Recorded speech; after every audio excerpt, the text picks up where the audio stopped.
लाकर मांगना।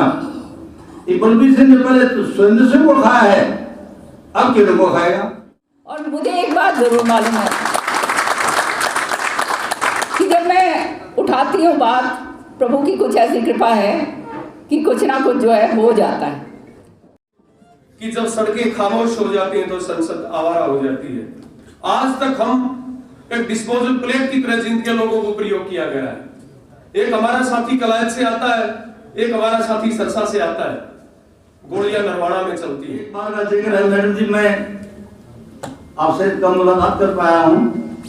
चौधरी बंसीलाल जी एहसास थे, मैडम जी मंत्री बन गई थी और हमारे स्वर्गीय चौधरी बलबीर सिंह जी मैडम जी का काम संभालते थे और मैं चौधरी बंसीलाल जी बैठे और साथ एक जो सिक्योरिटी वाला साथी था, तो पता नहीं किस लहजे में बात थी। एक बार बड़े दुखी मन से कहा लाकर मांगना। ये बलबीर सिंह ने पहले तो सुरेंद्र सिंह को खाया है, अब किन को खाएगा। मैं हंस पड़ा, बिलासता क्यों है। मान लिया आप तो अलग राजनीति करते हो, मैंने भी अलग राजनीति, आपके अलग है। पीड़ा कहीं कहीं आपको मैं गैर ऐसे है, गली नहीं वो है साहब ना, चलो मैं क्या कर सकता हूँ। तो उससे मैं ये महसूस करता हूँ गलत व्यक्ति के प्रति और ठीक सोच के लिए कितने संवेदनशील थे। और चौधरी बंसीलाल जी के मुकाबले का नेतृत्व प्रशासक आज तक ना हरियाणा में हुआ है ना हरियाणा में होगा। हरियाणा की पृष्ठभूमि ले लें, वर्तमान ले लें, चौधरी बंसीलाल को का मुकाबला करने की कोई सोच भी नहीं करता। मैंने चौधरी बंसीलाल के साथ कुछ ऐसा काम किया है, वो प्रशासनिक मुद्दों पर जितने सख्त थे, अंदर से वो बहुत भावुक, सहृदय, नरम दिल और आदमी की उनको पहचान थी। तो मैडम ये तो मैं नहीं कहूंगा कि आप आगे बढ़िए, आप पसीना पड़ेगा वहां खून बहा देंगे और बार में इतने पैसे दे दीजिए। वो मेरे सभी सीनियर साथियों ने वो एक प्रोसेस का हिस्सा है वो कहा है, लेकिन जो मेरे मन में व्यक्तिगत पीड़ा है जींद के लिए, वो मैं अगर कोई बाहर का नेता होता तो शायद मैं नहीं कहता इस बात को। आप हमारी बार की आजीवन सदस्य हैं और अपने घर के परिवार के किसी सदस्य से अगर कोई अपने मन की बात कहे तो वो बुरी नहीं होती, मेरी अपनी सोच है। एक तो इस लिहाज से मैं अपने मन की बात कहता हूं, दूसरी इस लिहाज से कहता हूं कि आज उस महान शख्सियत की पुत्र वधू है आप। जब हरियाणा के इतिहास का और हरियाणा के निर्माण की बात आती है तो सरदेय चौधरी बंसीलाल जी का जिक्र सबसे ऊपर आता है। तो मैडम आप हमारी बार की सदस्य हैं, मतलब आप जींद के ही हैं और आज तक जींद का केवल प्रयोग होता आया है। मैं चाहता हूं कि जींद के लोगों की राजनीति की दशा और दिशा एक अच्छे तरीके से अच्छे लीडर के हाथ में आके वो तय होनी चाहिए, वो बढ़िया होनी चाहिए। आज तक हम एक डिस्पोजल प्लेट की तरह जींद के लोगों को प्रयोग किया गया है। एक हमारा साथी कलायत से आता है, एक हमारा साथी सरसा से आता है, गोलियां नरवाना में चलती हैं। मारने वाले भी हम होते हैं, गोलियां खाने वाले भी हम होते हैं। तो इस चीज से हटके आप हमारी बार की आजीवन सदस्य बनी हैं। मैं आपसे ये निवेदन करना चाहता हूं, और आप चौधरी बंसीलाल की पुत्र वधू हैं, इस नाते से भी आपसे निवेदन करना चाहता हूं कि इस जींद की राजनीति को नई दिशा और दशा देने का आप काम करेंगे।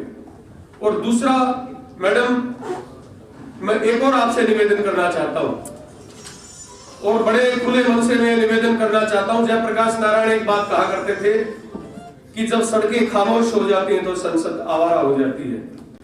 आज हम देख रहे हैं हालात वही है, क्योंकि विपक्ष का कमजोर होना, विपक्ष का आपस में लड़ना, नेताओं का आपस में लड़ना कहीं न कहीं सत्ता पक्ष को निरंकुश बना देता है।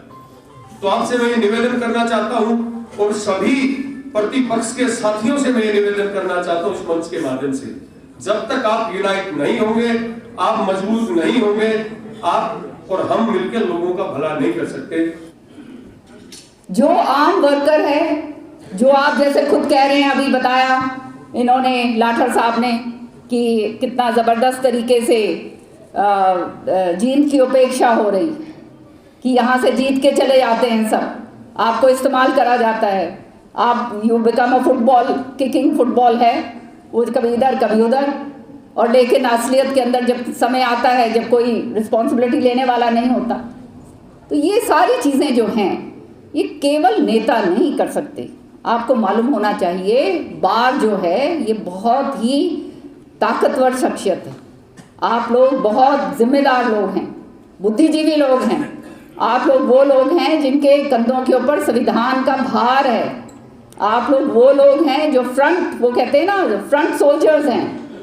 सो ये चीज़ें जो हैं, आप लोग भी संगठित होकर, जब राजनीतिक पार्टियां जब फील्ड करती हैं अपने कोई भी कैंडिडेट्स को, उसके अंदर आप लोगों को खड़ा होना चाहिए और अपना पूरा योगदान देना चाहिए। और आपको मैं बताना चाहती हूँ कि आप अभी तक जो बड़े बड़े राजनेता हुए हैं, हमेशा they come from a background of legal background से आए। सो ये आप लोगों का बहुत, आपके पास ये बहुत ज़बरदस्त एक जो है हाथ में हथियार है। आप लोगों की आवाज़ होगी, जहाँ पर आवाज़ होगी वहाँ पर राजनेताओं को भी झुकना पड़ेगा। तो ये चीज़ जो है वो संगठित होके ही हो सकती है, नहीं तो नहीं हो सकती। जो भी ऐसे मुद्दे हैं, अब आपका जैसे फ्लाईओवर की बात आपने कही, कुल्लू साहब ने, आपने फ्लाईओवर की बात कही, ये आप लोग लिखत में मुझे दीजिए, विधानसभा में इस बात को मैं उठाऊंगी, निश्चित तौर पे आपके लिए मैं ये उठाऊंगी, और देखते हैं सरकार इस पर क्या जवाब देती है। मुझे अभी बताया कुल्लू साहब ने रास्ते में कि यहाँ पे माननीय मुख्यमंत्री जी आए थे, उन्होंने कुछ वायदा करा था आपको ज़मीन देने का, चेंबरों के लिए ज़मीन, चेंबर्स के लिए जो ज़मीन देने का वायदा करा था। तो अब जब ये मेरा घर है, विधानसभा में उसको, इस बात को भी उठाऊंगी। और मुझे एक बात ज़रूर मालूम है कि जब मैं उठाती हूँ बात, प्रभु की कुछ ऐसी कृपा है कि कुछ ना कुछ जो है हो जाता है। तो निश्चित तौर पर इसकी ये जो है आपका जो चेंबर्स की बात है, क्योंकि मैं जानती हूँ इस बात को कि वकीलों के लिए अच्छी जगह अगर है उनके पास बैठने के लिए, तो कितनी सहूलियत होती है, मौकिल को भी सहूलियत होती है। नहीं तो सारे के सारे इस तरह से सारे तख्तों के ऊपर बैठते हैं, सारे दूसरे लोग भी देख सकते हैं कौन क्या कर रहा है। कई चीज़ें ऐसी होती हैं जो सबके सामने नहीं करी जाती। तो ये सब कुछ को मैं अच्छी तरह से पहचानती हूँ, और इसको आपका जो है इस बात को हम लेकर चलेंगे। आज जो है आपने ऐसे दिन पे बुलाया है, कुंडू जी का जन्मदिन भी है, तो इनको बहुत बहुत बधाई भी देती हूँ मैं। अभी तो 32 साल के ही हुए हैं, तो छोटा उम्र है भैया, हमारे तो बच्चे ही हो बिल्कुल हर तरीके से। तो भगवान आपको और आगे बढ़ाए, अच्छी आपको सेहत दे और आगे आप खूब अच्छे काम करो। साथ ही साथ आज जो है सुप्रीम कोर्ट के अंदर संविधान दिवस जो है उसका जो है वो वहाँ पर उसके जश्न मन रहे हैं। कल जो है संविधान दिवस है 26 नवंबर। सो ये बहुत बड़ी चीज़ है हमारे लिए कि ऐसा संविधान हमारे को, हमारे संविधान ये जो है निर्माताओं ने दिया, जो आज पूरे हिंदुस्तान के अंदर इस संविधान को अगर आप पढ़ें तो गर्व से जो है आदमी जो है चौड़ा हो जाता है कि ऐसा संविधान शायद ही और दूसरी कंट्रीज को मिला। सो ये संविधान जो है ये हमारा मूल मंत्र है, दिस इज़ आवर बेस, और इस बेस के ऊपर जो है हम लोगों ने आगे काम करना है। हमारी ड्यूटीज़ जो हैं, हमारा दायित्व जो है हमारा संविधान के प्रति सबसे पहले एज वकील होने के नाते हमारे क्लाइंट्स के प्रति है, और फिर समाज के प्रति भी बहुत बड़ा दायित्व। जो बड़े बड़े जो जितने भी ये आंदोलन हुए हैं या जो क्रांति आई है, निश्चित तौर पर उसके अंदर हाथ जो है वकीलों का होता है। तो इस बात के लिए मैं आपको और प्रोत्साहित और बधाई देना चाहती हूँ कि आगे बढ़ चढ़ कर आप लोग जो है काम करा करो। किसी भी तरह से किसी चीज़ से कोई डरने की ज़रूरत नहीं होती है, क्योंकि हम जो हैं ये my son in law always says कि ये ऐसा वो है जगह है जहाँ पर बड़ा सा बड़ा जो मौकिल है, क्लाइंट है, वो आपके घर के पास आएगा। आपको किसी के आगे जाके ना हाथ किसी के पाँव के हाथ लगाना, ना किसी के आगे झोली भर के आगे रखना। तो ये बहुत ही ज़बरदस्त और बहुत ही ऑनरेबल प्रोफेशन है। और अभी मैं रास्ते में पूछती आ रही थी, मैंने कहा प्रो बोनो काम करते हो यहाँ नहीं करते, प्रो बोनो करते हो आप लोग? जी जी सर करते हैं? Do you have this thing, कोई ये है आपका संगठित तरीके से या अपने अपने तरीके से करते हो? नहीं सर, कुछ लोगों की संस्था भी है सर, 30 लोग कर रहे हैं सब। अच्छा, क्योंकि बहुत अच्छी बात है। देखो जिंदगी में अपने लिए तो सब करते हैं, है ना, एवरीबडी डज, बट अगर थोड़ा सा हम उस गरीब के लिए करें जो बहुत ज़रूरतमंद है, जिसके पास कुछ भी नहीं है। अंडर ट्रायल्स कितने सारे ऐसे हैं जिनके पास जो है एक पैसा नहीं है वकीलों को देने के लिए।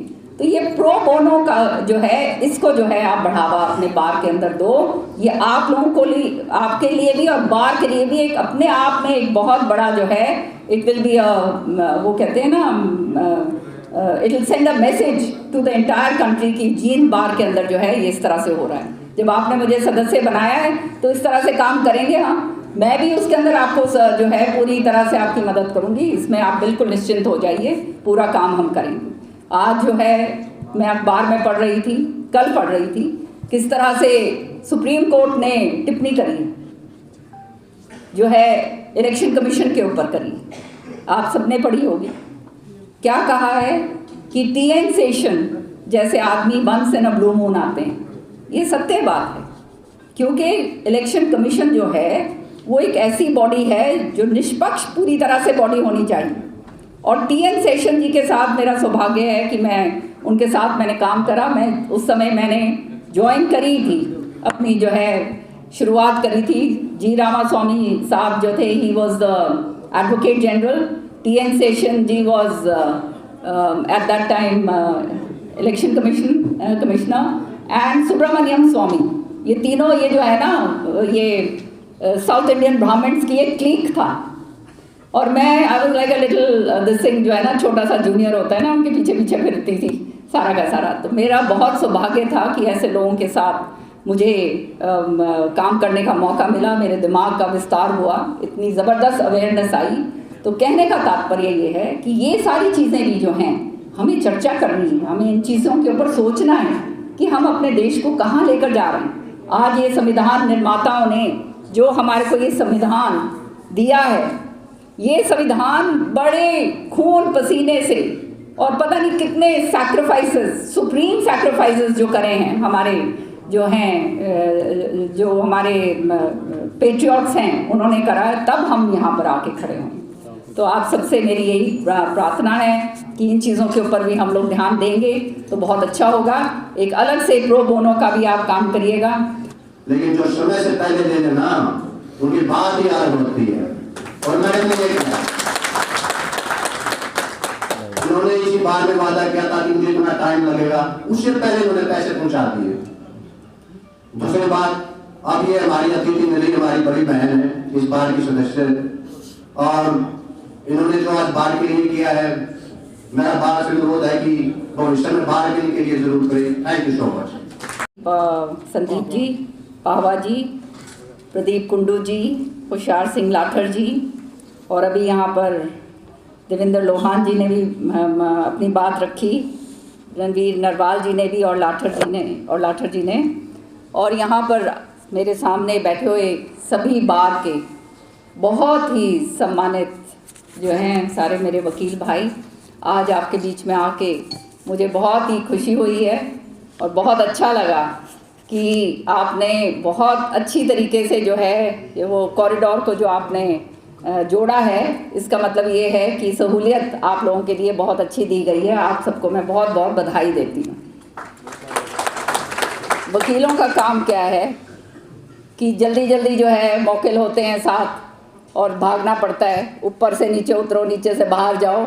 तो ये टाइम सेविंग जो है, ये आप जब भी उसके ऊपर से चल के जाओगे तो मेरे को दुआएं ज़रूर दोगे, ये मैं जानती हूँ।